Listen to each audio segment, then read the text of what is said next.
Okay, one mind, one world for us all. This is Adakin. Welcome to another episode of the Epstein Files. We are going to continue where we left off yesterday.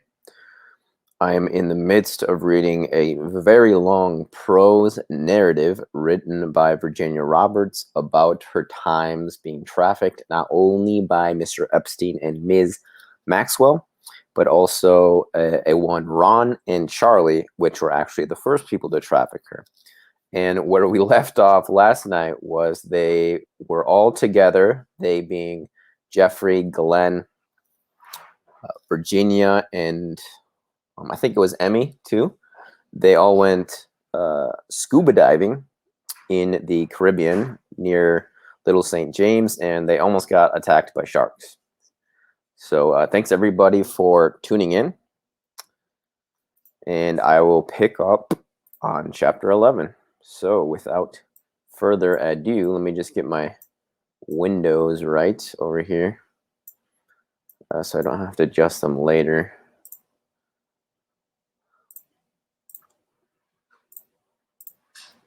Okay, so chapter 11. Let me zoom in a little bit.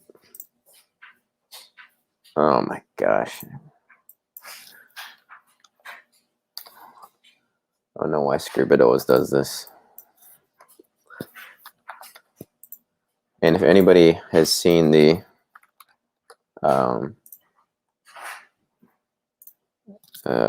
Beirut explosion, or hasn't seen it yet, excuse me, I uploaded that as well to my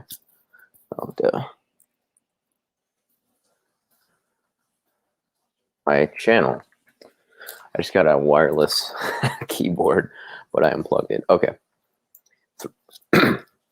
Throughout the remainder of the quickly passing year, I was on a constant move with Jeffrey, attending various dinner parties, mostly with other esteemed billionaires and widely acclaimed scientists.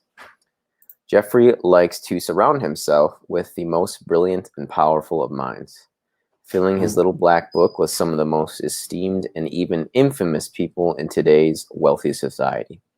It was during those intellectual gatherings that my body was also put on the banquet menu, but this time for a powerful Senator George Mitchell, and another prominent Nobel Prize winning scientist whose name would be mentioned, but for all the life of me can no longer remember. Wow. They would be the only some of the recognizable figures of the high society that became added to my list of clientele. Of course, being introduced to for a lot more than just a client of massage. As an amusement to Jeffrey's associates, I also knew my place was to entertain, but not to every desired content. Was to show them a good time, but not the way I would have to use technique and effort for Jeffrey. The very teachings from Jeffrey himself, or my tutor, as he liked to so eloquently put it, consistently being used and adored for the likeliness of my youthful looks. I was becoming very accustomed to my lifestyle with Jeffrey. Never really relaxing into it, but just accepting this as being as good as it will ever get for me. I didn't think I should be complaining. Wasn't I being offered a life in exchange for servitude? Just letting the sign of my anxiety and depression pass me by while I blanketed them with my pills, suffocating under a blanket of pain, is all I was really doing. I spent Christmas and the New Year's holidays with Jeffrey in New York City, who doesn't celebrate the occasion, as he is of Jewish descent. Not that he was a religious man anyways, I never even saw him celebrate Hanukkah either. We firstly stayed at his ranch in Santa Fe for a week, then left for a long plane trip to Paris, France, where we all suffered jet lag for the next 24 hours. We all stayed in a grand hotel with a view, the Champs-Élysées. Emmy and I shared a room, and her gifted ability to make new contacts in just a few hours, she brought out a J to share on the rooftop at nighttime while we were overlooking the lit-up Eiffel Tower. We never got really close as buddies, but we both knew that we were indebted to and felt each other's sorrows. All four of us went out to shopping at Chanel, D&G, Ralph Lauren, and many other little exclusive boutiques the following afternoon. As a gift, Jeffrey bought me a white terry-clothed, goose-feathered sofa and had it sent back to my apartment in Florida, and bought some new tapestries to have sent back to Santa Fe for his ranch.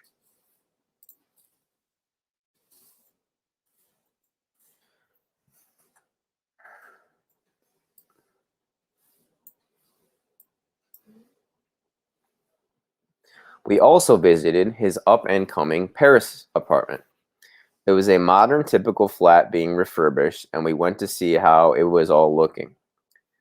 Jeffrey liked to fuss about every detail and harass the builders about their work, changing last-minute details at a whim. Days and many croissants later, we left for Spain, feeling bloated and sleepy. We only stayed in Spain for the afternoon, going to see another astounding Moroccan castle for Jeffrey to replicate at one of his many mansions. It was only a short plane ride to Tangiers, Africa, for more castle hopping. We arrived at the historic landmark and the only 5-star hotel in Tangier, called El Minza, in the village of Ville Nouvelle. The city and outskirts were still very hostile at the time, females being warned to not walk the streets alone and not to leave the house after dark, or be at risk of being raped or worse. When we got to the room, it was oozing with every expected bit of extravagance that a luxurious historical palace should offer, until I was greeted with a pile of monkey poo in the very middle of my bed. Not a happy camper. I called Jeffrey, Ghislaine, and Emmy into my adjoining room, and they all had quite a good laugh at my expense. Within a moment's notice of a complaint call to the front desk, we had an attendant cleaning up my bed linen. The cleaner noticed the window was still open. He warned not to leave it ajar at nighttime, just in case another monkey wanted to make himself comfortable in my quarters. Ghislaine joked that maybe I should keep it open. I might find a suitable husband before I get any older. I was the instigator of a good joke, but unable to take one herself. She didn't like it when I poked back that it was more in her recent taste of men, since she loved to brag about her rendezvous with her various lovers. Once she came back, giddy as a schoolgirl with an explosion of news. With all the buildup and excitement in her voice, you'd think she was the next crown princess, but she had given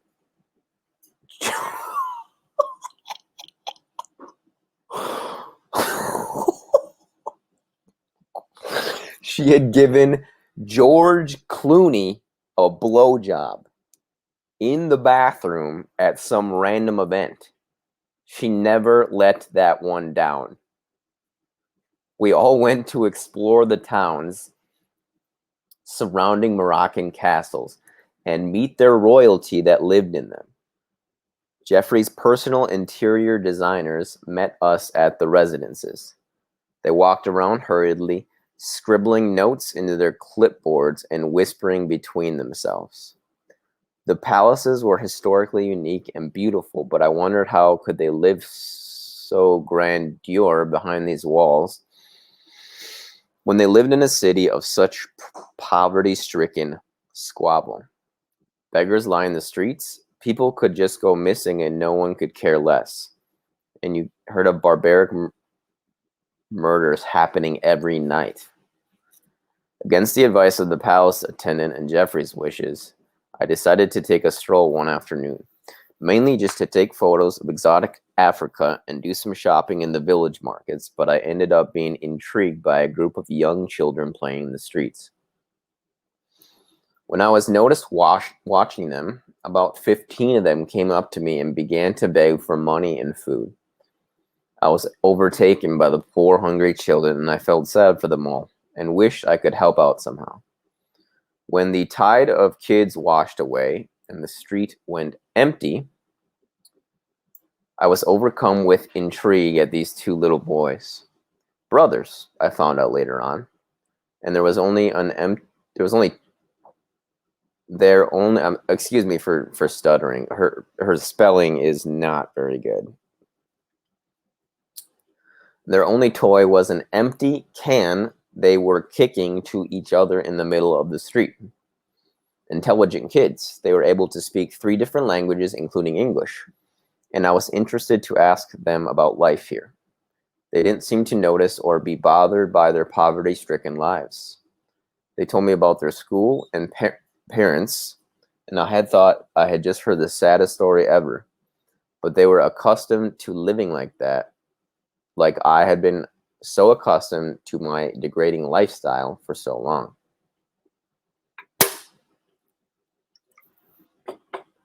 I was compelled to empty out of the contents of my purse, giving them over $2,000 in US currency. Passerby snapped a photo of the kids and me for myself to take as home as a personal souvenir before they rushed home to proudly show their parents the money. I told Jeffrey later of my good deed, and he couldn't believe I'd give away my money so carelessly.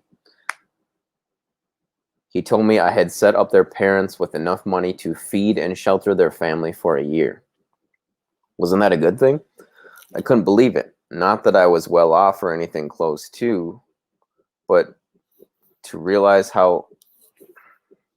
I'm really trying not to judge it right now.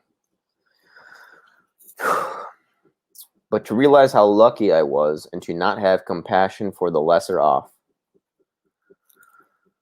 especially children of a third world country. I wouldn't be human anymore. Then again, what did I expect from someone who could numerously steal another man's daughter for the use of his own sexual pleasure with great ease? We went out to lunch the following day with Jeffrey's team of designers to wrap things up, and after Jeffrey's afternoon massage, he went to the palace to have a nap.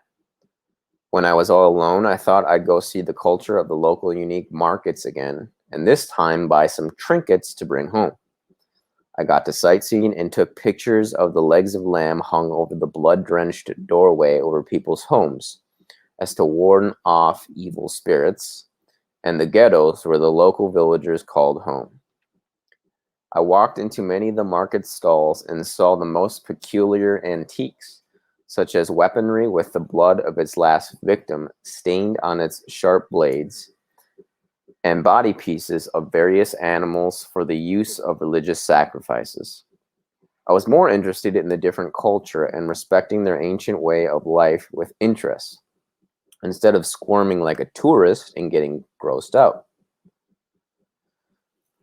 I thought it was so educational and enthralling, in fact. I ended up buying a few sacrificial trinkets to have sent to my apartment in Palm Beach. Not to say that I wasn't looking forward to getting back to the luxuries of Western civilization. It was a bit like camping. Fun and adventurous, but as equally dangerous and thrilling. Okay, camping is not like living in Africa, woman. When we left for the final destination of our trip, I was looking forward to eating normal food again. Not one to stray for foreign dishes. I'm more of a cheeseburger and pizza kind of girl, a true sign of my American heritage. We landed at Heathrow International and greeted by a driver. We were greeted by a driver, that's what I should say, that would take us to Ghislaine's townhouse in London Central that Jeffrey had recently bought and refurbished as a gift for her. Emmy said goodbye at the airport, leaving us to go to her hometown in the rural countryside nearby to visit family for a 6-week holiday from work. It wasn't a very long drive before we were in the heart of the city at Ghislaine's place. I thought it was a cheery townhouse that had character, and the historical pub in front of it and cobblestone streets only added a unique charm to its presence. They were going out for dinner and invited me along with them, but seeing I was so exhausted from all the traveling and looking a bit melancholy, I apologetically declined going out for dinner that evening. I rather would be taking a few pills to catch up on some needed sleep. Are you sure you're okay? Ghislaine asked as she showed me to my room. more considerate than she normally was, but I assured her that I was in absolute good health, just tired from all the recent jet lag.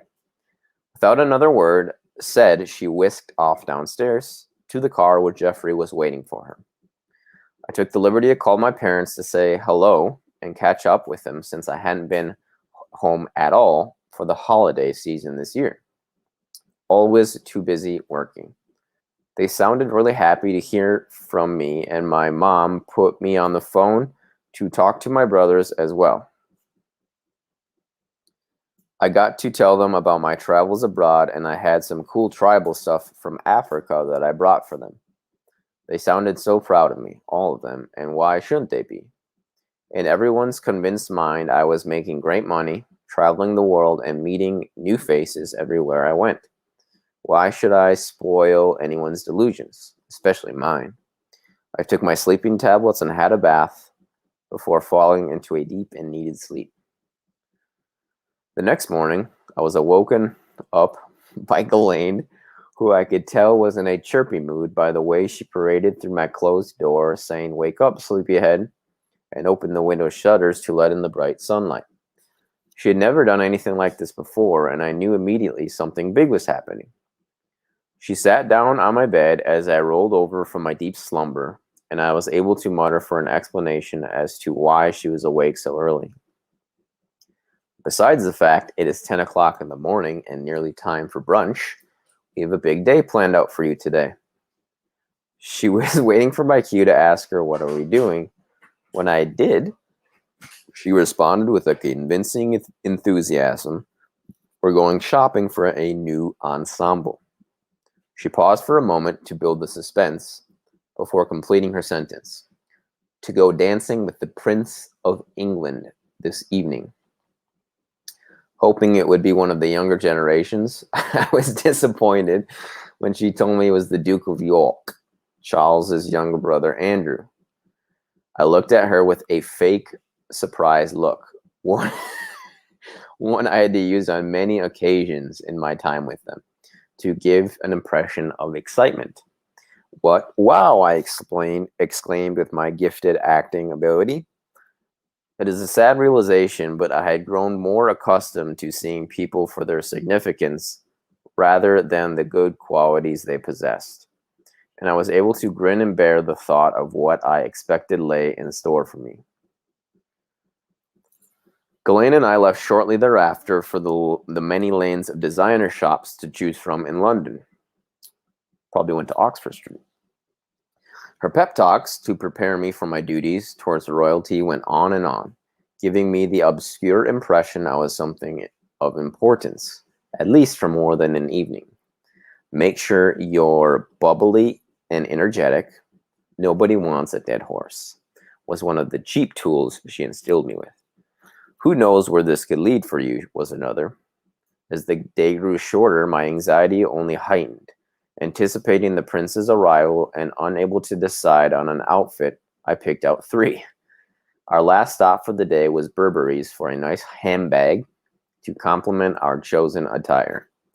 We got back to our townhouse with still a couple hours spare to get ready. After trying on all 3 outfits and many mental debates with myself later, I decided on the pattern. It seemed a lot more my style and age group rather than the other 2 older, sophisticated-looking dresses I picked out. I told myself I was going dancing at a club, not an opera.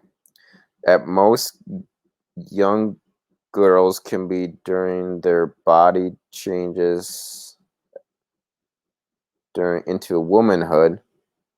I felt awkward, big feet, freckles, and body hair in unwanted places.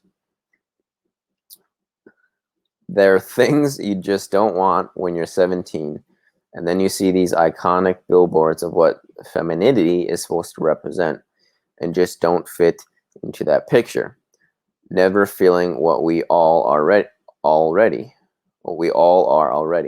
Absolutely perfect. By the time I got ready, I was a nervous wreck, but trying to keep my cool on the outside was an act. I thought it'd be a good idea to take a few Xanax before the evening unraveled, and my anxiety went through the roof. Jeffrey and I were sitting in the lounge room downstairs, waiting for Ghislaine to finish getting ready. The room was silent, only stillness in the air. I stared at the mural painted onto the wall that I was facing. It was an interesting piece of artwork. In great detail, it illustrated a happy-looking family sitting on a bench, overlooking a pond that resided on a large piece of land with a beautiful home displayed.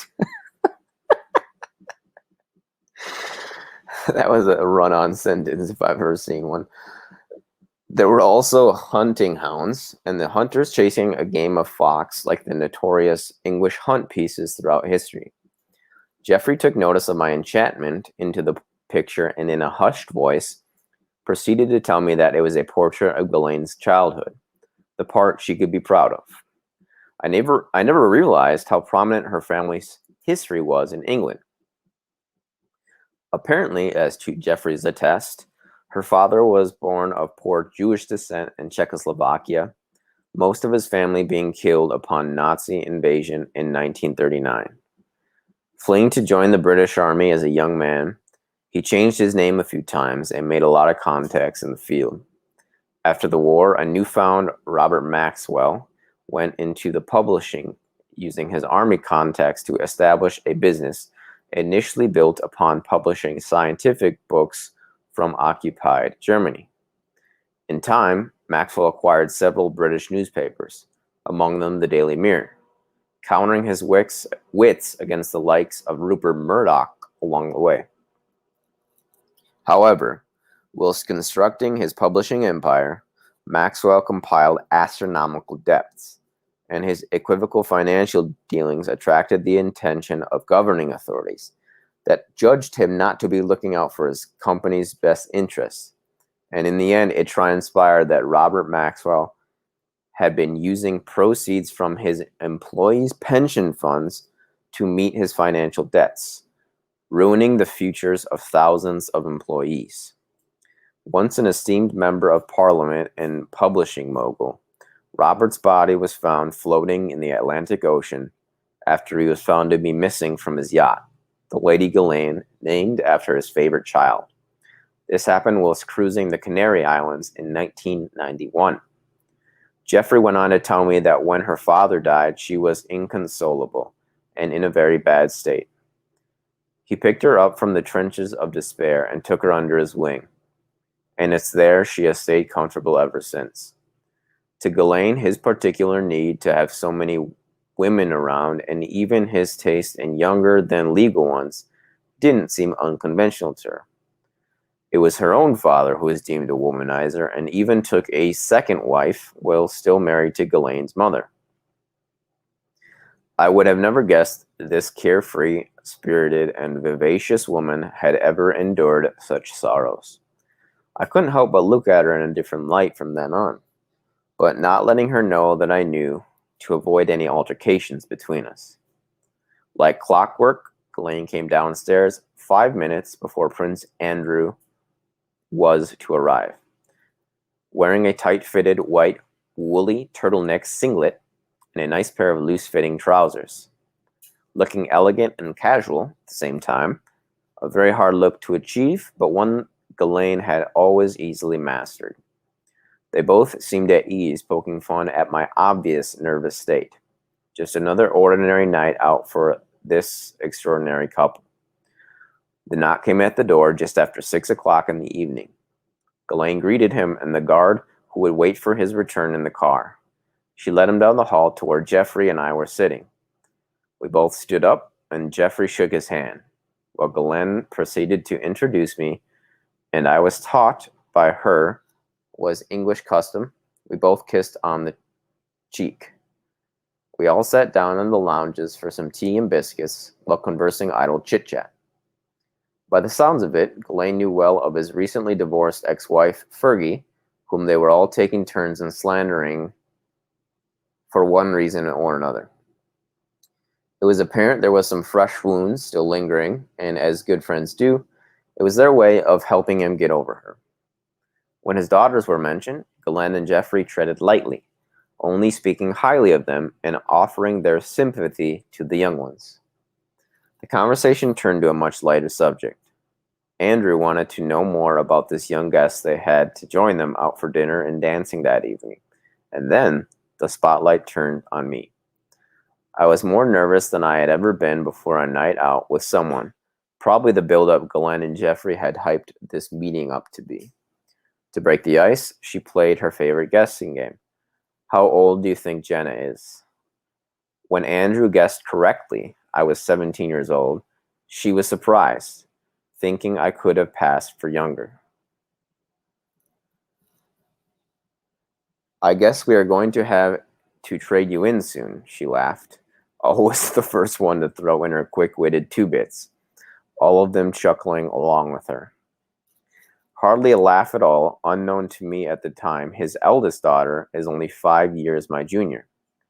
I was finding it hard to make such conversation in the beginning, just laughing when the occasion called for it, and keeping up with Andrew's constant glances in my direction was all I could manage. The restaurant was a close drive for us with Andrew, his two guards and his driver following behind us. I was seated next to the prince for dinner and Ghislaine and Jeffrey next to each other, an evening preordained. I was supposed to flatter him with compliments and dote on his every word spoken, but I didn't even do that for Jeffrey. Blatantly, it would have felt awkward to act like a bimbo for him. Instead, I remained calm, cool, and collected, hoping that my nervousness wouldn't spill out at any given moment. The next place we were going was much more my style, and I found it easier to relax. We pulled up next to a nightclub called Tramp, a members-only club, and one of the most exclusive haunts in the world for the rich and famous to be seen for the last 40 or so years since its doors first opened. Andrew's guards waited outside while we all went in to hit the dance floor. Jeffrey, being the social introvert that he was, found the first available empty seat in the corner, but facing the dance floor to spend the evening watching everyone else have fun, and Andrew went to the bar to grab us all drinks.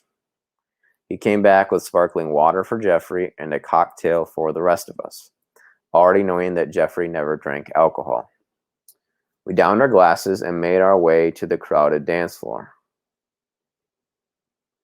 That is interesting because that contradicts what I've heard that Andrew is a teetotaler. So apparently he does drink sometimes. Where I had the prince's utmost attention. Moving his hands across the curves of my body, not to shy away from the fact that he was in public, he was whispering sweet nothings into my ear and kissing my neck. For my UK folks, sweet nothings it's like a southern slang, basically just means like flirty phrases. Like your boyfriend or girlfriend says sweet nothings to you, right? I would just giggle, not really knowing how to reply to an aging man with a bad smile and terrible moves. It would sound too much of a lie if I retaliated back about his swagger.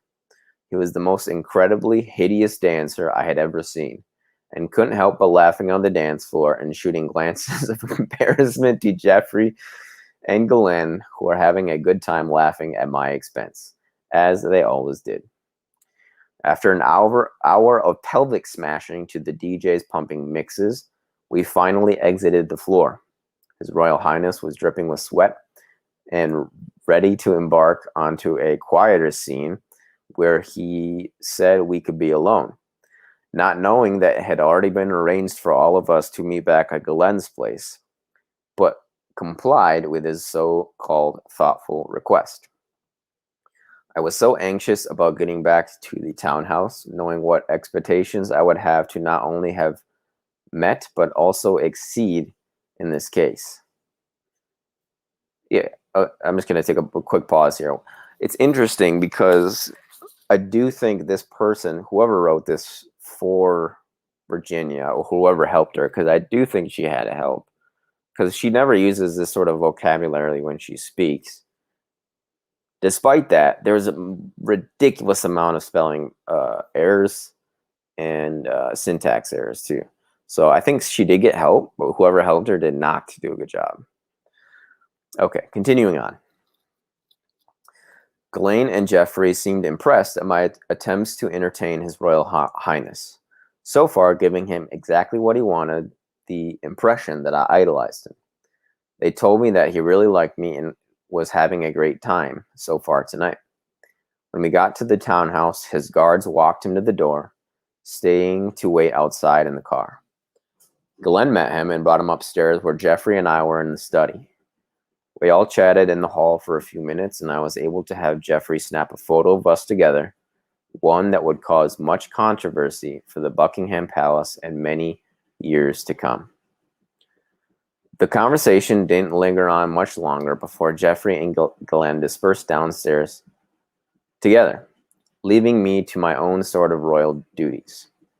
They walked away giddy as if they were teenagers imposing on young lovers about to embark on a romantic evening. Next to the study was the bathroom where I led him to next. The room was dimly lit, masking the light from showing the disparity in my eyes.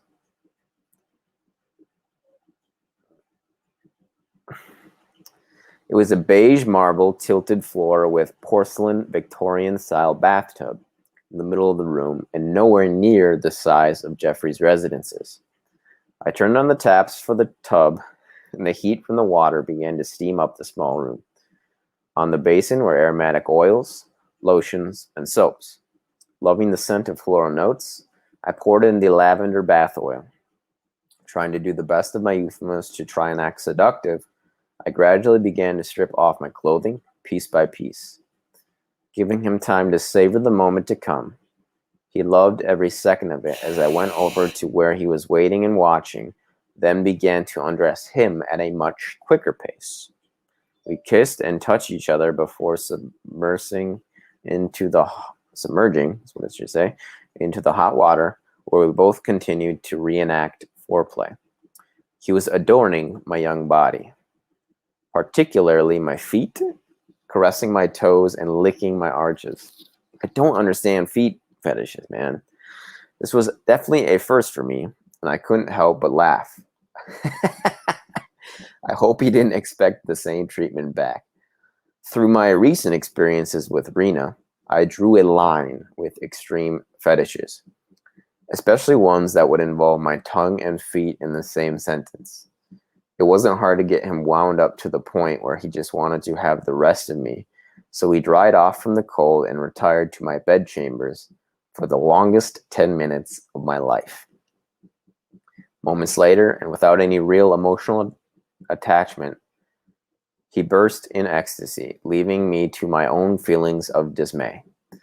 As relieved as I was to see the experience come to pass with him, it was finally sinking in that I would never be anything more than but a muse, still trying to ascertain a surreal dream a young girl once held, but no longer the same girl I was, no longer sure that the dream was even real anymore. In the whirlwind thrown together by wealth, power, and privilege, I was but a grain of sand and felt helpless down the road I was naively being led. When the real picture was unveiled later in my life, I had nothing but memories filled with sorrow to remember of my teenage years. Jeffrey, Ghislaine, and I left for the States to conclude our long journey home to the USA. I was so happy when we landed on our soil and called TJ from my cell to see if he'd meet me at the airport instead of going back to Jeffrey's. He'd be there within 20 minutes. He was so happy to hear my voice and that I was back in town. So ecstatic to be getting away from my life of servitude for the next few days, I was sourly disappointed when I got off the phone. As if he'd been listening to my entire conversation, Jeffrey told me he'd like a massage back at his place, and he could pay me at the same time for my trip with him. With much dismay, I had to call TJ back and cancel the arrangements. I wouldn't see him until later that night, which one of Jeffrey's staff would drive me home, and I would be too exhausted to do anything. End of chapter 11. Okay, I'm going to take a quick 2-minute break and fix the lighting, and I will be right back. Let me know what you guys think so far.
And I'm back, people. I'll just look at comments real quickly before we continue.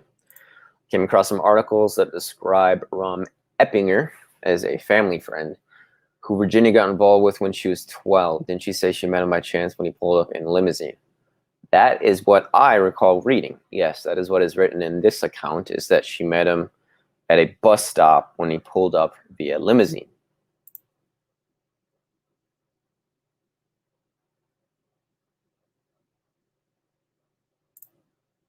That's interesting. Thanks for tuning in, Linda.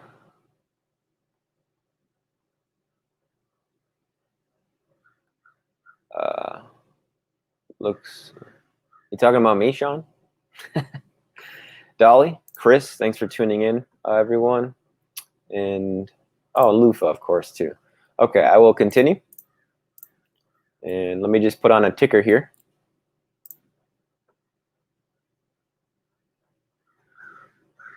And let's continue. Chapter 12. When we got back to Jeffrey's mansion in Palm Beach, he wanted to thank me for showing his friend the prince such a good time, rewarding my diligence with an extra sum of money and luring me deeper into his goal of keeping me at his side as his personal amusement that he could lend out at any time, further proving his capability of using the vulnerable impressions of a young girl to influence and intimidate his fellow peers of like minds. Jeffrey didn't want to know the grim details of how it all happened on my intimate night with the prince. He just asked simply if I thought that I did well in keeping his friend happy. Knowing already that the evaluation of my performance I gave was already discussed between them, I just as simply replied back with a nod of approval. Though I did have a laugh with Jeffrey about the prince's weird fixation on my feet, and let's just say that he was quite tickled with Andrew's quirky obsession, having a good old chuckle at my eccentric encounter. I was paid extremely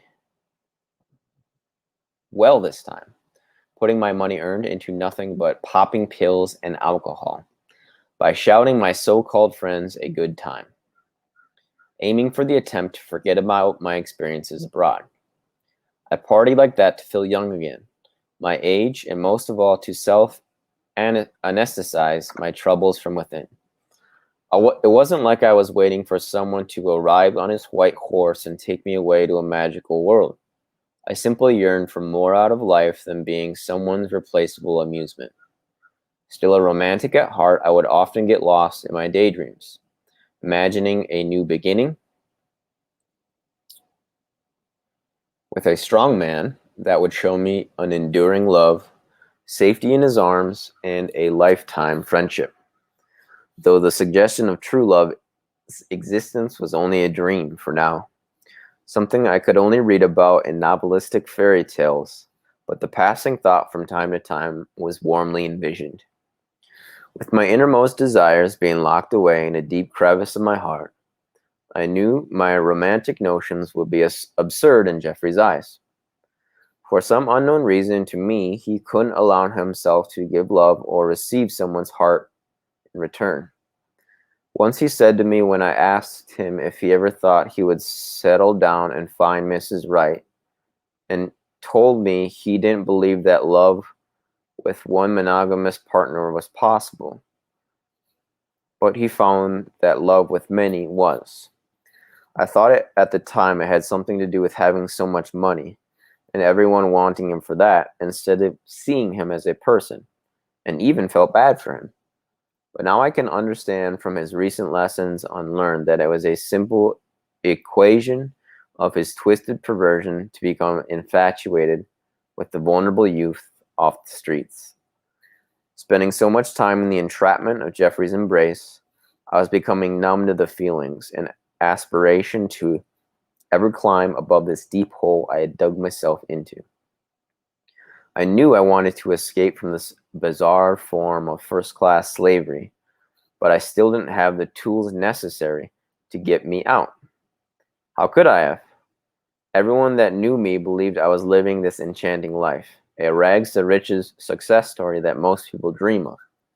Only I knew the price to be paid for all this, and I was the only one who could pay it. Underestimating my true self, I was settled by Jeffrey's side for now, considering him someone to look up to, my mentor. Such a complicated battle within myself. It is one I still ache to fully comprehend today. Sunny spring days melted away the ice off of the frozen streets of New York, and the harsh winter winds began to gently blow away the dead leaves, making the caged streets appear to have some form of life again. I hated the winters here. It would only add to my depression being locked indoors. Give me some hot Florida days blistering in the sun where I can swelter by a cool pool and sip cocktails with pieces of fruit and little oriental umbrellas floating around. What a vision of solace. Looking around my extravagantly decorated medieval room, I was reminded of the desolation that I was far more than accustomed to.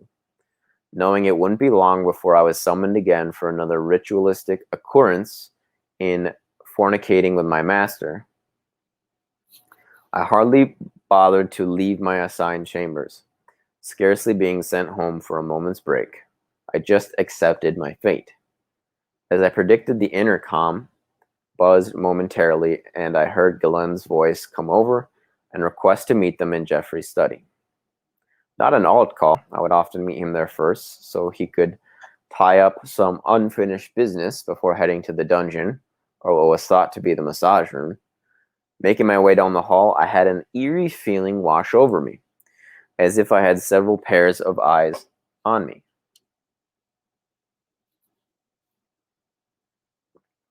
Watching my every move.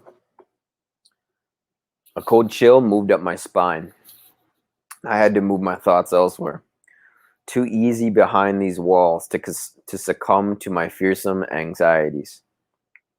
I punched in number 1 once inside the elevator, and it took me down to the floor where Jeffrey and his surprise guests were waiting with anticipation behind closed doors. I cracked open the heavy wooden doors, and a familiar face revealed itself. Definitely not expected or pre-warned on my part, but I already knew what he was here for, or at least why I was called down to the study. Prince Andrew had that notorious cheesy grin slapped over his face as he looked up and down like a shiny new car on display. As he looked me up, then down like a shiny car on display, and he was about to take it for a test drive. Ghislaine led me to a decadent sofa he was lounging on and twirled me around to give him a good look over before sitting me down on his lap. Like a show pony, I knew exactly how they wanted me to be paraded around, with the last of my dignity long lost. I had nothing more to lose. It was easy to give them the reaction they desired. All I had to do was pretend to be entertained by their lewd gestures. And when Andrew cupped my breast with a doll made in his image, I only giggled away. Ghislaine wanted to take a picture of the bizarre scene and even got Joanna, another one of Jeffrey's so-called personal assistants, to come sit on his other knee for the snapshot, giving the impression girls couldn't stay away from Randy Andy. Many crude jokes later, and I was asked to show Andrew to the upstairs massage room. I'm sure he already knew where it was from previous encounters with Jeffrey's staff, but I led the way anyways, as if he was now my guest of honor. Entering into the dim room, it took a few minutes for my eyes to adjust to the darkness, but knowing my way around the room was enough to find the shower. I turned on the steam room and began to undress myself. Andrew followed my lead and disrobed, throwing his attire to the floor. I wanted to run and hide, feeling his hands touch me again, but my servitude for Jeffrey kept me there. Getting out of his stronghold, I turned my attention to the steam filling up and tried to turn his attention to the marble bench, where I suggested he take a seat while I rubbed his feet. By the look in his eyes, I knew he couldn't care less about a foot massage. His real desires were being shown by the arousal his body was forming. He indicated where he wanted me to touch him and how. I fulfilled his seedy request, but only just. There was no pleasure in this for me. The only thing I derived from this event was to sink further into my slumber of depression. I couldn't remember a time when I felt needed for anything other than my body or amusements thereof. After his massage was thoroughly conducted, I couldn't wait to get back to my room for another shower. Sitting on the floor of my shower under the harsh spray of water, I scrubbed my body where he touched me. Feeling abhorrent and ashamed of what I had become, I let the water wash away the grime. As the days progressed into nights, and the nights followed a trail of destructive months, my outlook on life had diminished into utter sadness. I had lost my spark and my ability to look like I could handle the abusive state of affairs I had drifted into. Seeking deeper into the euphoric state of being on coke and pills, not only was my mentality dwindling away, but also my looks. I sure as hell didn't feel like a 17-year-old anymore, and now I wasn't even looking like one. My eyes had dark circles underneath them from not sleeping, and my bones protruded from my skinny waistline and chest. This made Jeffrey apprehensive in keeping me around as often, and before I had a moment's notice, I was out of money and looking for a job. When I questioned him what was happening, he told me I wasn't the same girl he had first met some time ago now, and looked like I needed a break from working so much. "I'll call you the next time in town," was the last thing he said to me. End of chapter 12.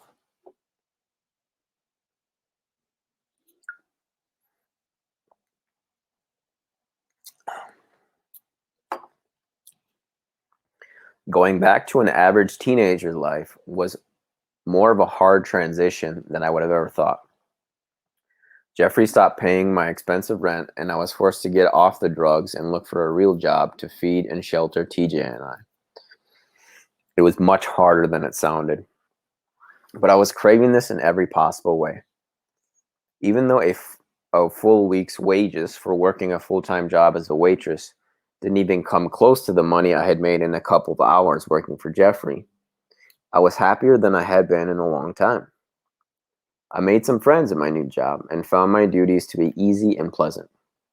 I was good at making customers smile and keeping them happy because the waitress that made the most tips for the night, which in turn made my coworkers happy, since we'd all split the tips at the end of the week. For the first time in a long time, I had boys my age hitting on to me, and not that I was ever taken aback by their attempts, but it reminded me of how it felt to be around a younger crowd. I missed so much of what I couldn't get back, and the more I tasted it, the more I remembered how to smile. The relationship between TJ and I began to falter in a way that was beyond reconciliation. Fights became physical, and I saw sides to him that only pushed me away more. He refused to look for work to help pay the bills, and he became utterly frustrated not having his usual cocktail of assorted drugs to keep him from feeling anything at all. He didn't like the fact that I was growing inside and thinking beyond his elusive world. I had gone through too much to accept another form of abuse and degradation, making that point very clear to him by kicking him out of my apartment back to live with his parents. I felt liberated like never before. I kept up with my rent and cleaned my act up. Enrolling in a yoga course and keeping my focus on staying fit and healthy became my only source of enjoyment. I was free and living for myself. While out doing the grocery shopping one evening, I couldn't help but stop at the local pet store and fell in love with a furry pooch. She was a Japanese chow chow and a bundle of fur that more resembled a baby brown bear than a dog. I took her home with me, and instantly she became my best friend. We went for several walks a day, and she bore the brunt of many tear-filled conversations. She was my loyal companion who understood more than anyone had before. All I really need was someone to listen, and funny enough, it was her that filled that hole. Nearly 3 months had gone by, and not a word from Jeffrey or Ghislaine. With TJ out of the picture now, too, I had to concentrate on all I had to concentrate on was work, my parents and my brothers, and of course, my dog, Mary Jane. I was going to family night dinners and bonfires again. My older brother was getting married to an amazing woman in a few weeks, and I got to be a part of their beautiful ceremony. Small details of life's journey that I already missed so much of, and now being able to smile at the simple things day in, day out, really seemed to put the real value of life into perspective for me. Everything seemed to be working out for itself, and I was really happy. Until he came back. TJ thought he'd come over my place one evening while I was just sitting at home watching TV. Obviously mentally distorted from whatever choice of drugs he was smoking that night. He screamed down my apartment complex, going mad and scaring my neighbors. I felt like I had no choice but to let him inside. I tried talking to him as a good friend would, just wanting him to see what he was doing to himself and what he had become. Part of me still loved him and took pity on watching him spiral downwards. Taking him back into my life was not a decision I made wholeheartedly, but was something I did out of guilt and what I thought was loyalty. He moved his clothes back into my place, which was all he ever owned anyways. We tried to pick up the broken pieces. TJ, being still badly addicted to many drugs, I had to be very careful where I kept my jewelry and expensive items. I decided to rent out a space at a local spot and store my cherished items away. Just taking the necessary precautions, I thought. Still not working, I knew how he was scraping by money. Still not working, I knew how he was scraping by money, and I didn't agree with it. TJ was a known thief and had been caught several times attempting to steal things, even as stupid as DVDs and PS2 or Xbox games from a local blockbuster. He even stole from his parents, his sister, and his brother, and would probably steal a piece of candy from a 5-year-old kid if he knew that would get him his next fix. He hated the change in myself, realizing I couldn't be brought back down by his ways, but knowing I still stuck by his side and defended him from anything that would hurt him, wanting to believe that he still wanted to show the bits of human nature left in his empty heart. Unable to stand by and see me do well for myself, he contemplated a way to try and bring me down. After a busy shift one night, he retaliated with another show of control. I had just finished cleaning up my area and setting out the tables to be ready for the next day when I went to the bar to hang up my apron and put my night's tips in the tip bowl on the counter by the beer tap. On one of his drug-induced rampages, he stormed into the restaurant where I was working and started to pick a fight with me. I knew he was off his face when he started accusing me of sleeping with my manager on shift that evening. Having no bias to ground to stand on in his attempt to make me look bad in front of everyone, I just laughed him off as a drunk idiot who needed to go home and sleep off the night's repercussions.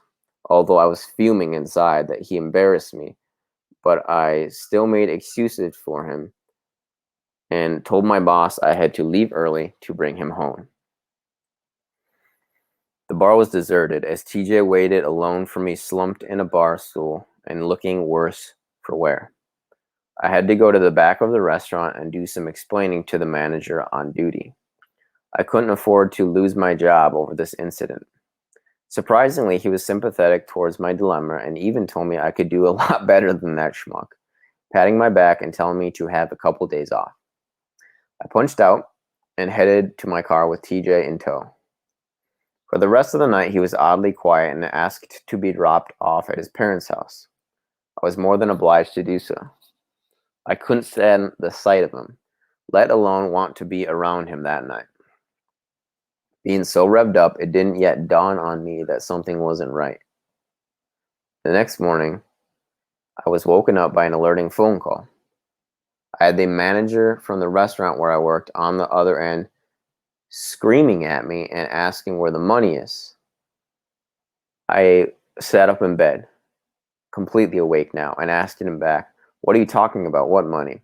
His tone had calmed a bit, and he could hear the earnestness in my voice, and explained his accusations. The tip jar was empty after you had left last night, and there was over $150 in there. Now it's missing. The answer hit me instantly, and I got a terrible knot in my stomach. TJ. When I left him at the bar, not even thinking about the tip bowl, to talk with the manager, he saw an opportunity to fund more drugs, and he took it. That's why he didn't even want to come back to my apartment last night. It was all too clear for me now, and I tried to explain to my manager about my boyfriend's sickness and asked him to take the lost money out of my wages. Oh my goodness. I have no choice but to let you go and file a police report for the missing money. I couldn't believe what I was hearing. How did things turn upside down so quickly? I exclaimed, even though I'm paying you from my pocket for money I didn't even steal, and you've never even had any problem from me before? His apologies were short and icy. Nothing that could be done. I slammed down the receiver only to pick it up again to dial TJ's parents' house. And to no surprise, he hadn't slept there last night and was not able to be reached. I felt like I was in a bad dream I couldn't wake up from. And with no money to pay rent, eat, or even survive, I was back to the drawing board. The week passed without hearing from TJ. He was in hiding for now. When the phone rang early one morning, I expected it to be him. Instead, it was a surprise phone call from a familiar voice. Jeffrey decided to give me a call to invite me over to his Palm Beach mansion for some lunch and to catch up. It was really just his way of finding out if I was cleaned up and ready to come back to work for him. Okay, what I don't understand is the end of the last chapter, she said that was the last time she heard from Jeffrey. Obviously, it wasn't. Continuing. Let me get a sip real quick.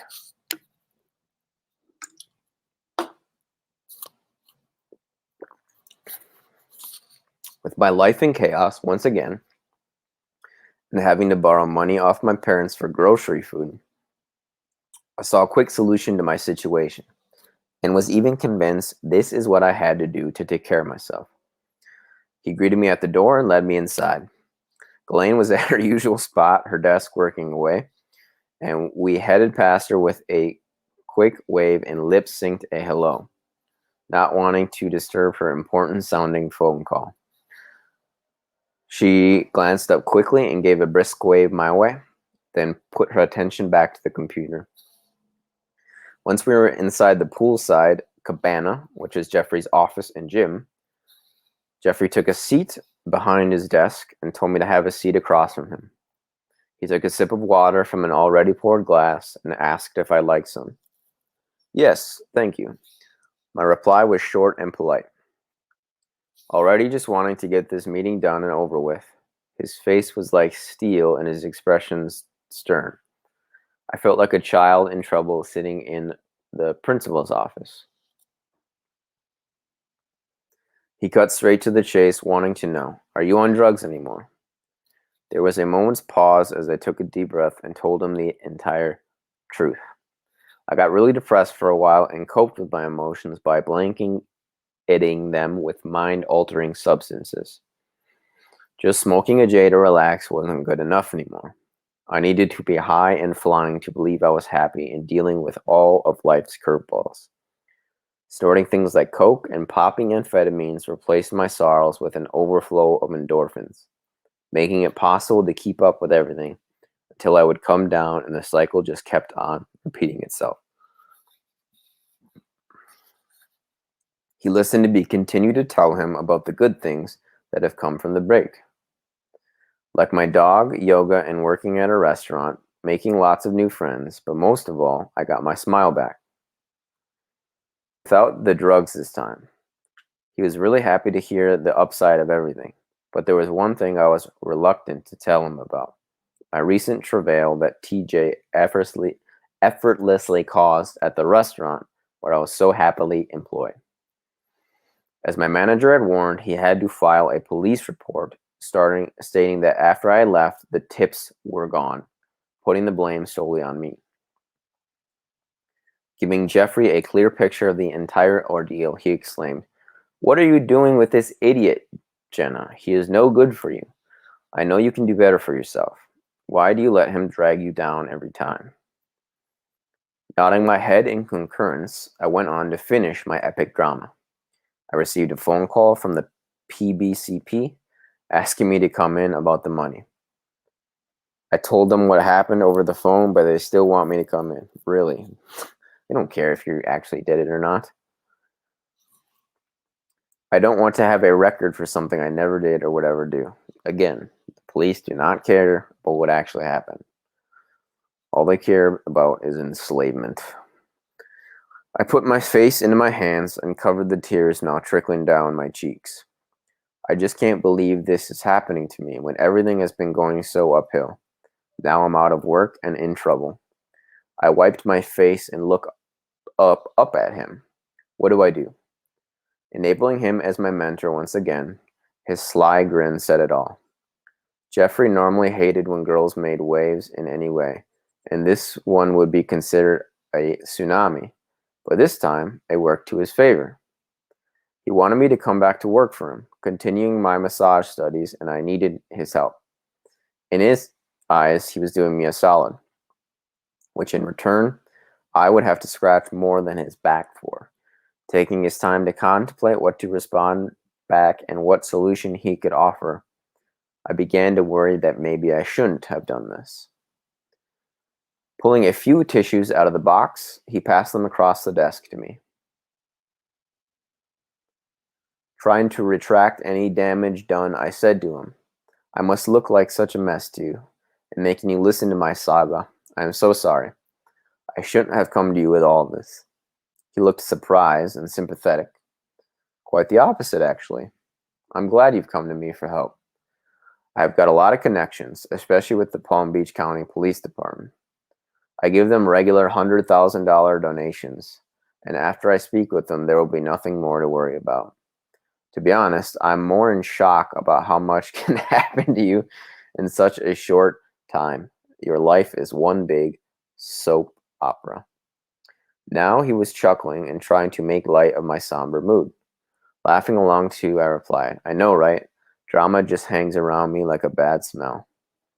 We did some more lighthearted catching up and went to the poolside for some lunch and a swim, concluding the evening with an erotic massage upstairs. He paid me the usual $200 and asked me to come back tomorrow. At least pay her more, bro. Like, why doesn't he just, like, dude is so cheap. In the meantime, I don't want you thinking about your sticky situation.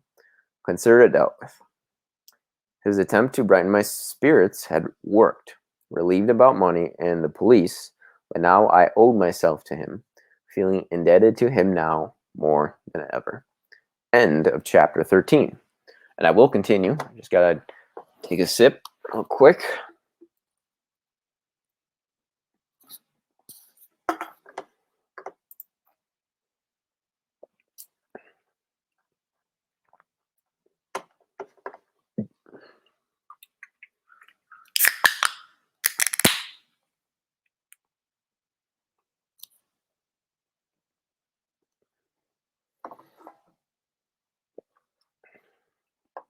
Chapter 14. As was promised, I never heard back from the police department, and Jeffrey had his favorite girl back by his side. We picked up where we left off, but ever better than before. I was entirely subservient to every sexual desire of his, engaging myself in any role he wanted me to play. As he was getting older, his appetite for sex never hazed. If anything, it only increased. The orgies with other girls got larger in numbers, and his appeal to younger girls, new toys, and wilder nights expanded from once in a while to quite an often occurrence in Jeffrey's company. I put it down to his new friend and business investment, John Luke Brunel. Chapter 14. I'm titling this one the French Agent. Yeah.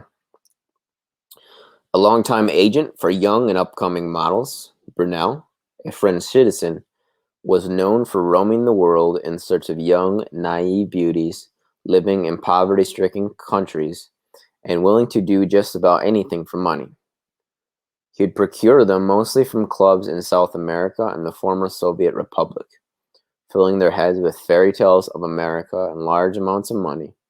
He would promise them all the finer things in life, sometimes even throwing a pill in the drink if that meant getting them in his bed was becoming too much of a task. What we wanted is what we got, which is why him and Jeffrey ultimately became close pals, and he invested $1 million into Brunel's company. In return, Jeffrey now had supplies of girls on tap for him to choose from. With the assistance of each other, Brunel obtained the illegitimate visas for underage overseas girls, and Jeffrey housing them at his brother's apartment complex, his brother being Mark, on 301 East 66th Street, Manhattan. They were quite the team. Jeffrey and Brunel would charge them for rent, forcing them to work for them, selling their bodies for money, nude pictures, and even pornography. These were what seemed like really nice people with not so nice intentions, setting an impression of how the dignified wealth play, and behind closed doors, they had as much civilized manners as a barbaric chimpanzee in heat. Giving a girl a step up in finances by teaching them their only worth is what lay between their legs. Us girls all were in the same end, regardless of what country we were from, what language we spoke, or our cultural indifferences. We were all being used for one thing alone, our youthful looks and beautiful bodies.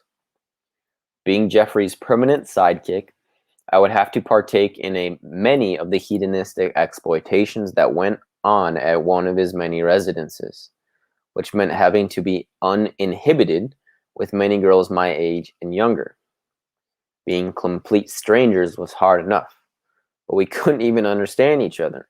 Speaking in different tongues, we were expected to excel at performing many acts of lovemaking and foreplay on each other, while being observed by a man in a corner jerking off. Not exactly what I would call an advantage in my stage of life, but in my head, I was convinced we all had to do what we had to do to get on with life. And if that meant doing all of this to keep Jeffrey happy, then I would do that. It didn't take long in the accompaniment of Brunel for Jeffrey to hit an all-time low, at least one that I knew about. Stupid enough or sick enough, I don't know which one it is, or both, but Jeffrey bragged about his birthday present from Brunel, once accepting 3 12-year-old girls, sisters at that. He replayed the descriptive events with me, telling me how they all massaged him and finished him off orally. He was so excited about the entire event, replaying over and over again over the next course of weeks how cute they were and how you could tell they were really young by the small amount of hair growth in their pubic region and non-existent breasts.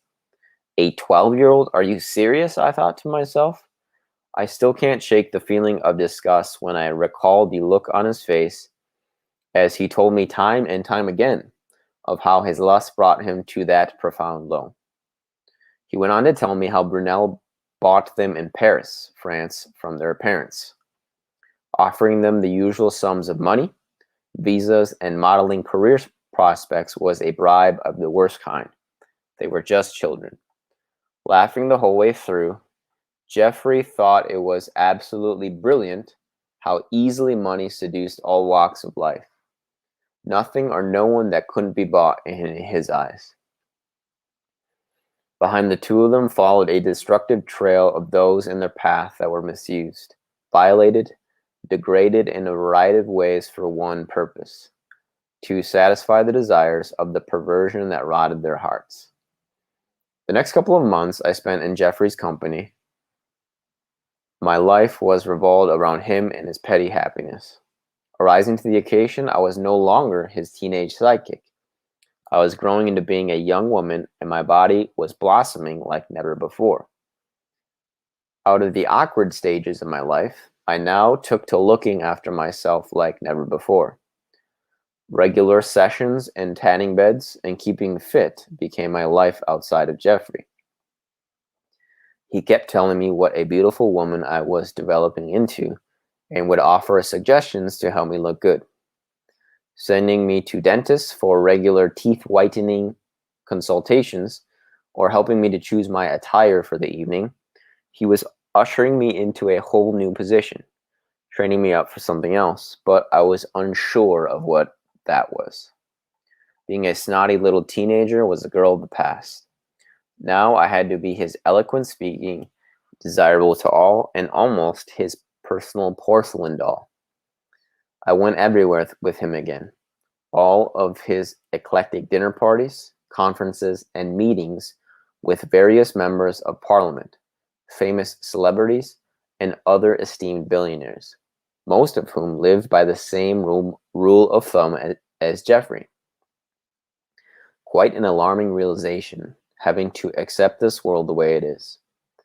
Jeffrey knew all the right people in this game, and trading girls for favors is how he kept it in the circle.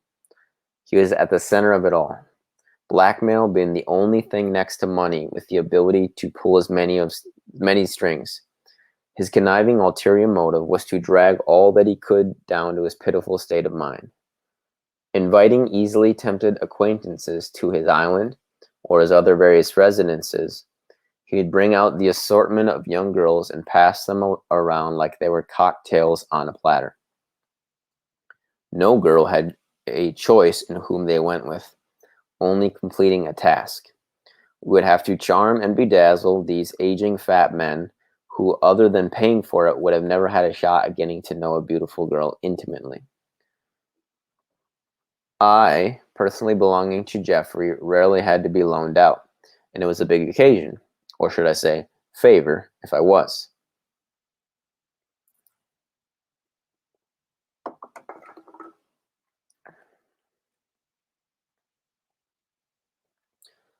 I'll never really know what made me so important or special to Jeffrey. It definitely had nothing to do with love. I guess in the end, I will always put it down to my capability of being whoever he wanted when he wanted. So compliant, it just made it easy for him to have a personal toy at his constant disposal. All I can say is I lived in jail with no bars, and in a country where slavery was supposedly abolished a long time ago, but still existed right underneath everybody's noses. Myself and so many other girls were walking proof of it. I still was given proper training in a massage therapy from time to time, keeping me from looking back at being a teenager with no responsibilities to being a young adult with prospering titles. I knew I wanted to be self-sufficient so bad I would do anything for it. And by giving me this dream to hold to only kept me in check. I looked forward to my training sessions, holding on to every word passed down to me, and after the session was complete, I would hurry back to my room and transfer the information into a workbook with associating exercises. Trying my new moves on Jeffrey always impressed him. He would get excited hearing about my passion for knowledge and would tell me he could see it transfer into my massages, always giving it my all. My hands were a focused energy when I was at work. Using every ounce of strength to apply in a body, many were astounded in what I could do for being such a small girl. And Jeffrey loved it, using me for 2-hour massage with benefits, sometimes being over twice a day. Glenn would sometimes use me to massage her still, but it wasn't as common. She preferred a man for that job. Then would come the odd client here and there, of course set up by Jeffrey, most of which were orchestrated to get beautiful girls comfortable and consequently naked. Then he would go in for the kill, so to speak, touching them intimately in their most private of places like their vagina, breasts, or it's supposed to say anus, it says anal. When he had us where he wanted, willing and able, then would come the toys, outfits, and so on. A scheme he has used time and time again, telling those who know him well he had never been turned down yet. It was starting to dawn on me how I wasn't getting any clientele that weren't used for Jeffrey's benefit, and would make me wonder if I just wasn't good enough for that. But I kept quiet, never wanting to make waves like I had before.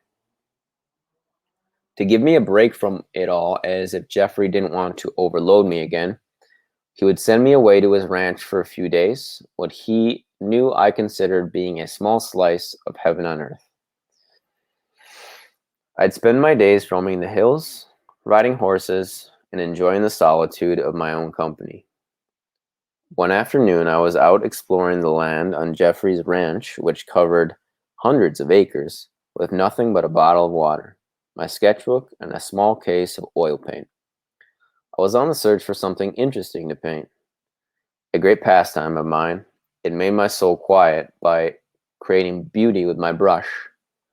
I loved to recreate the images I saw on paper. I would paint anything beautiful that caught my eye's interest. From underwater scenes, animals to people, and even fruit. I loved the vibrant colors and emotion on display, but my favorite soon became the landscape of the Santa Fe rolling hills.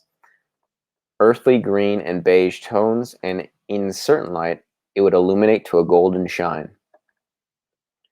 To grasp that feeling, I was absolved in at the hardest of times, because my greatest inner achievement, like taking a piece of that serenity and putting on paper for me to keep in my heart where it still is today. Closing my eyes, I am able to see it, being there anytime I need to. I was enjoying the heat and taking in the desert sights again when I stumbled off the track and into the wilderness.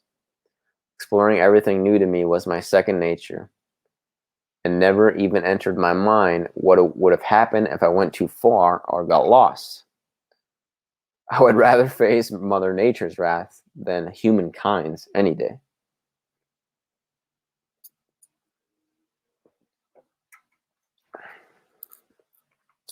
After about an hour of drifting off track,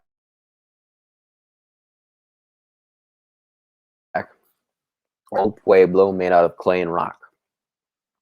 I picked up what looked like half a clay bowl and noted that it had Indian designs etched into the side of it. Excited about my findings, I decided to do some more exploring around the fields surrounding the historic site.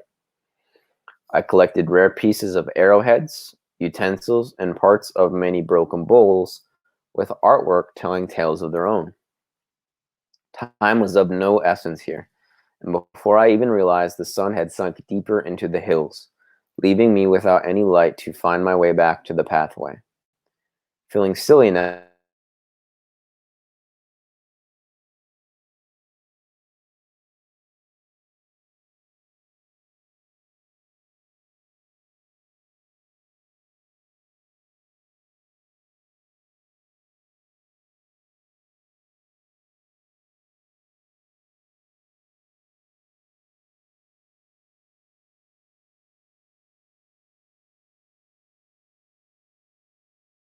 after taking me over 3 hours to find my way back to the path and in the direction of Jeffrey's mansion was a mission.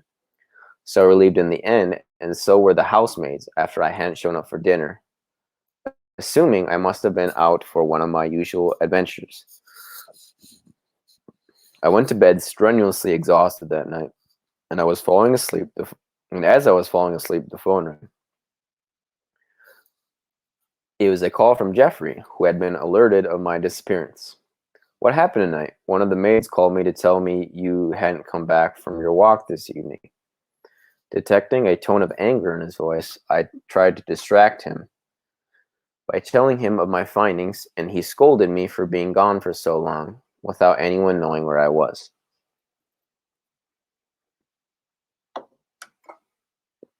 Going back to the Indian remnants, I persisted on telling him what I had found. In the end, he was just worried about me becoming a liability, but he had to make it sound as if he cared. Don't worry, Jeffrey, I won't be doing that again. I can honestly say I have learned my lesson, and the next time I want to explore, I promise to take someone with me. I satisfied his worry of me being a future nuisance, and with that, I was finally able to tell him what I had discovered on my walk. He was impressed, but did not sound surprised. You must have been gone a long time if you found the old Indian pueblos. Just be careful you don't say anything about where you found the stuff on my property. It could become a site for historical preservation, and that means the government could ultimately own my land. I acknowledged his request and told them they were just a gift for my mom, who is in love with Indians. Wait until she sees what I brought. I brought her back real artifacts. She is going to totally freak out. He didn't mind that I was taking them. In fact, he admired my curiosity and adventurous spirit. He reminded me that tomorrow was the last day. I would be driven to the Albuquerque International Airport the day after next to meet Jeffrey in New York. For how long? Only he knew. Giving Jeffrey many thanks for a great week, letting him know how much I appreciated these small breaks away, we then said goodnight. Hanging up the phone, I had caught my second wind and set out to the kitchen to find a late-night snack. Raiding the fridge and pantry, I found some frozen pizzas and popcorn.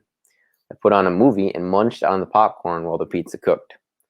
Some 1980s dreadful alien flick got the better of me that night.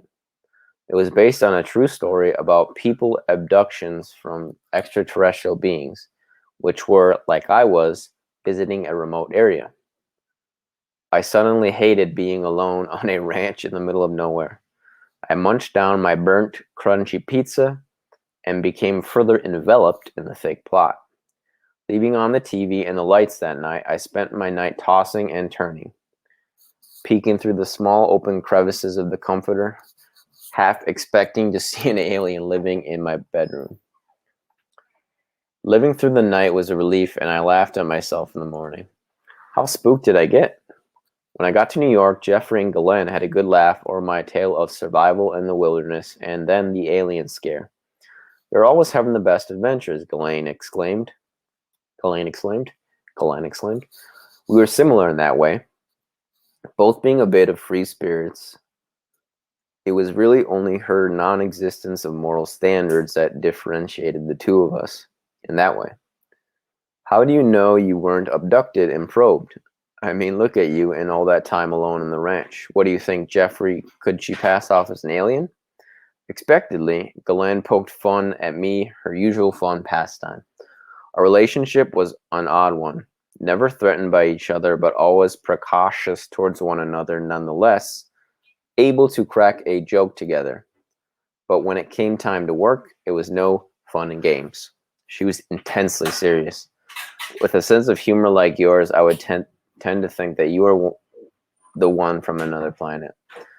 Just friendly banter between the two of us. Then Jeffrey had to jump in with his 2 bits. I think you might be on to something, Glenn. I squinted my eyes and gave them both an exaggerated death stare and pretended to grab my stomach in pain. I think something's trying to get out of me, putting my fist in my shirt to reenact a scene from Alien. I fell onto the couch and faked my death. I knew it, Ghislaine shouted, and jumped on me to begin tickling me all over, and we all broke out in laughter. It was those fun times that made me feel like we're all part of this really perplexed family. We did everything together similar to normal families, like eat dinner, watch TV, and travel. It was only the hedonistic and corrupt side to these two deviants that made them a peculiar pair. Getting turned on at the two of us playing together. Goddamn, this guy. Jeffrey came over to the couch we were on and pulled down his sweatpants, revealing his erect manhood. All of the laughter stopped. Now it was time for work. Pushing my head into his pubic region, I had to give in to his perverted wants. Ghislaine started to undress me. Once I was bare, she loved starting with my breasts. She cupped them in her hands and brushed her fingers over my hardened nipples, heading downwards, pressing her lips deeply into my skin. I had to maneuver my body on the couch in a complex position to give them both what they wanted. And just like that, without even a moment's notice, I could be put on the spot and have to amuse them in any way they wanted. A shameful way to make someone feel like a used toy. I wasn't around for companionship. I was there for one thing. I was a compliant piece of eye candy.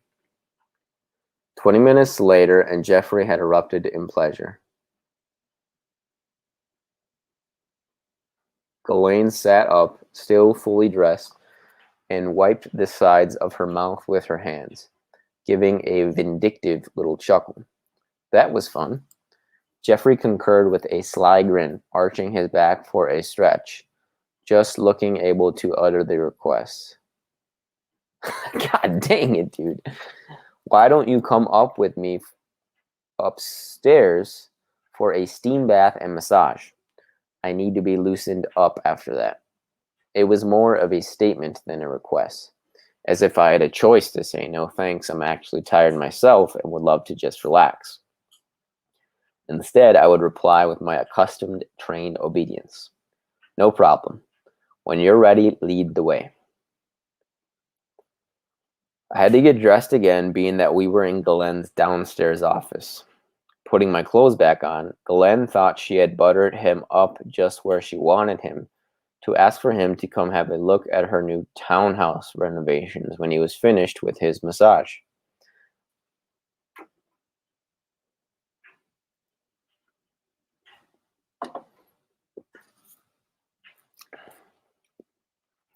A very strange relationship those two have. There's a definite love flowing between them, but not a passionate one. More like a respectful business. He gets what he wants, an uncountable number of girls, and she gets what she wants, simple and sweet, an uncountable amount of money. The two things in life that can create such beautiful moments, or the most horrendously terrible of them all, is sex and money. I joined him for a shower, steam bath, and concluded his needs with a massage while listening to classical music. I knew he didn't want anything sexual from me now, seeing he got what he already wanted downstairs. No, this one was purely therapeutic. My favorite massages to give, making me feel like an actual real therapist. I lathered him in aromatic oils and let my hands discover the ways to unlock the stresses that his body held. After the massage was concluded, we were going downstairs to get ready to see Ghislaine's townhouse, as he had promised her earlier. I loved taking the hidden staircase while I hated it. Oh, he loved taking the hidden staircase while I hated it. I was so creeped out by his choice of decor, the blood-red carpets, violent medieval paintings, and sculptures of the pagan god Pan, all of it representing the darker side of hedonism his lifestyle provoked. Spiraling down the hallway, along with each step you took, came with a pair of eyes that followed your every step. Brown, blue, green, hazel. All of the colors were there, staring at you the entire way down. As each step progressed, so would anxiety to get out of there.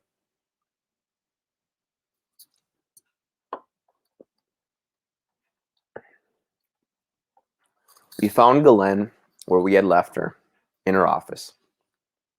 She had just received an order in, a satellite camera with a 12-inch flat screen. She told us how it was used to pick up any person in any location with the quick insert of address.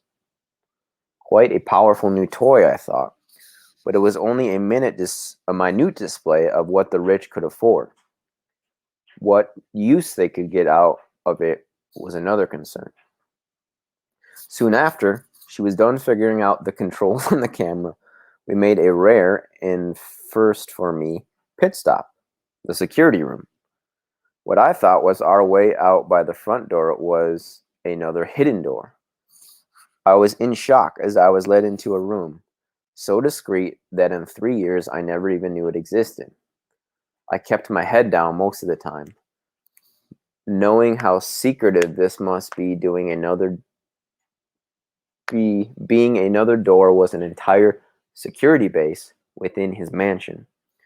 What I could see when I stole a glimpse here and there was an array of tiny screens, 20 odd or something. Small screens showing various rooms of the mansion I had recognized.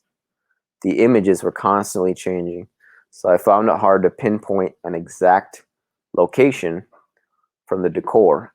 In short glimpses, I suddenly knew from then on that my feelings of my every move being watched inside his corridors was now more than a possibility, but was actually happening.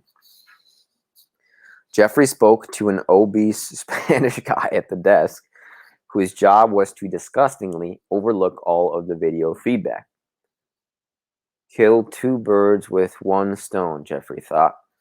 Free porn to share with all of his pedophile friends, and when the occasion called for it, a security system, all at one expense. Ever consumed with making money as well as saving it, I was once again astonished at Jeffrey's capabilities. I didn't want to even think how deep the video infiltrated. Pretending like I never saw anything at all, I put the memory to the back of my mind and went on about my day. Stopping at Glenn's new townhouse, another gift was bought and paid for by Jeffrey. Oh, okay, that was... He pointed out needed changes all over the place, driving the builders mad, as always.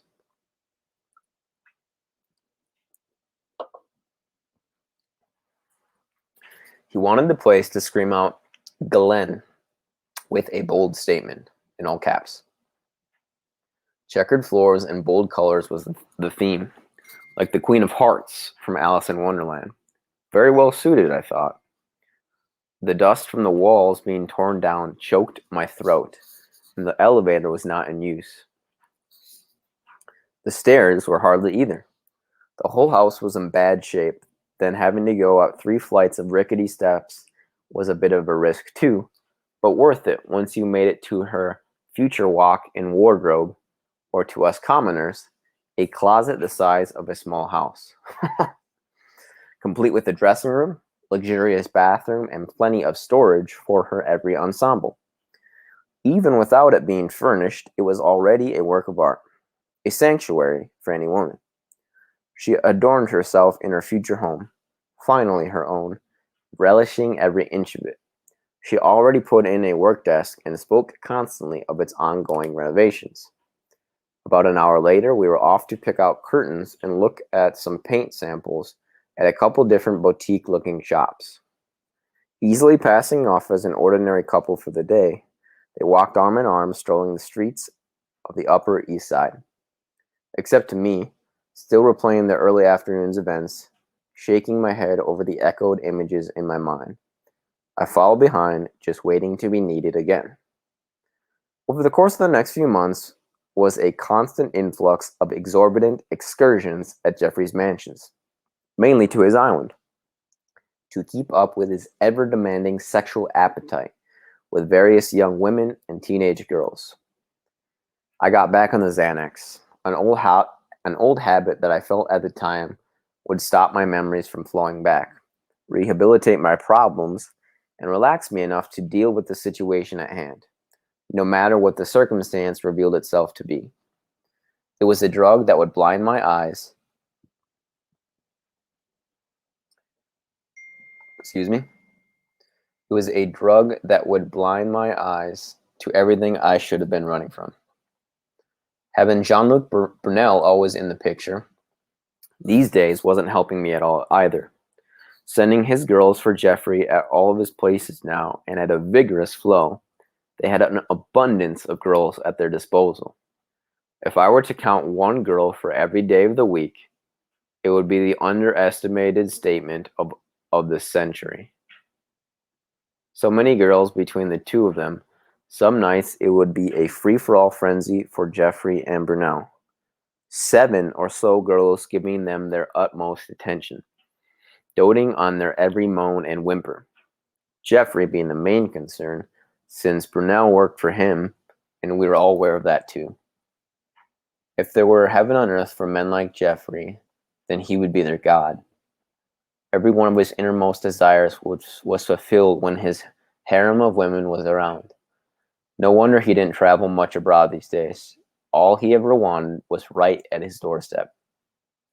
I couldn't believe that he was still asking me to bring girls to him as well. There was never enough girls to fill his appetite.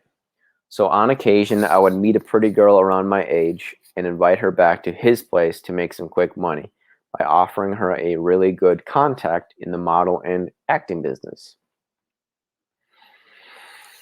Keeping him satisfied and in need of me was a tiring job.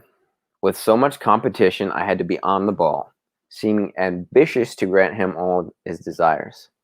It was a lot of pressure and a spotlight of a role to undertake at such a young age. But I told myself this is what my life's training had led me up to be. My birthday was around the corner, and turning 18 had lost all of its sparkle and pizzazz. There were no more surprises in store for me. Nothing that would bedazzle me I hadn't done already. I spent my birthday on the island, having a quiet dinner and watching Sex and the City on the couch with Jeffrey, Ghislaine, and Emmy. There was no cake or a celebration of any sort, but I did get a couple presents that I opened outside underneath the main cabana. Jeffrey gave me a beautiful pair of sapphire and diamond encrusted earrings, and Ghislaine bought me another designer makeup case. I thanked the two of them with a tight squeeze and a gratuitous short spiel. As it went quiet, I looked out to the ocean and wondered if across these waters there was ever going to be happier days spent with someone special to me. Would he be kind, compassionate, and always be there when I needed him most? Or would I end up settling for my final bit of training? A marriage to a greedy old Scrooge. Either way, what I wanted most didn't matter right now. I was still bound by Jeffrey's hold over me, and all I had to keep telling myself to get through this epic journey was, this is the way it was for now. Around the table for breakfast, Jeffrey announced that he was expecting a few guests coming over with Brunel. No one of importance, just his usual entourage of beautiful girls. Russian models this time. And Jeffrey was also having a photographer flown in to take modeling photos using the island as the perfect background for a sexy shoot. All of us girls were ushered onto rocks, hammocks, dug into sand, and displayed just about anywhere they wanted. We were being photographed in next to nothing, like a netted fabric placed over us if the shot called for it. But the more provocative, the more Jeffrey and Brunel loved it.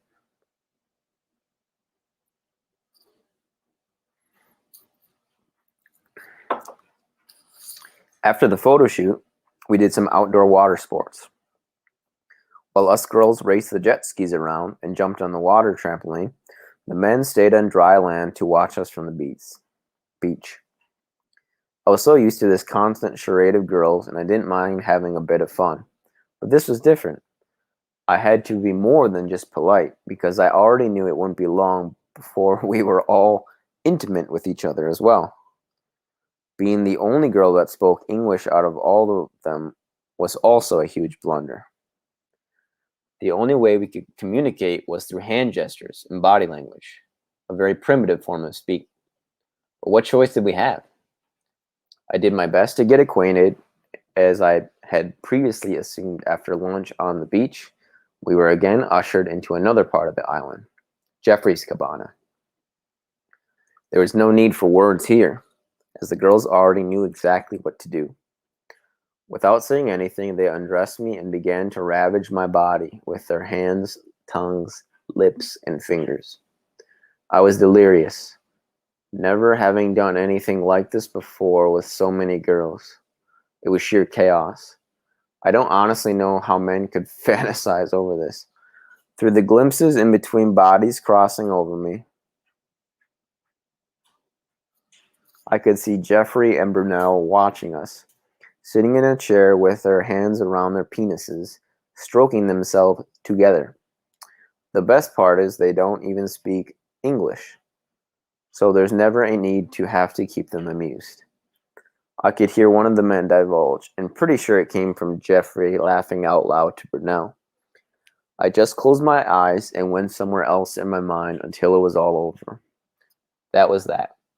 Life went on, and we all moved on to eat dinner together. They couldn't be more awkward, as Jeffrey and Brunel were beside themselves with their egos beaming.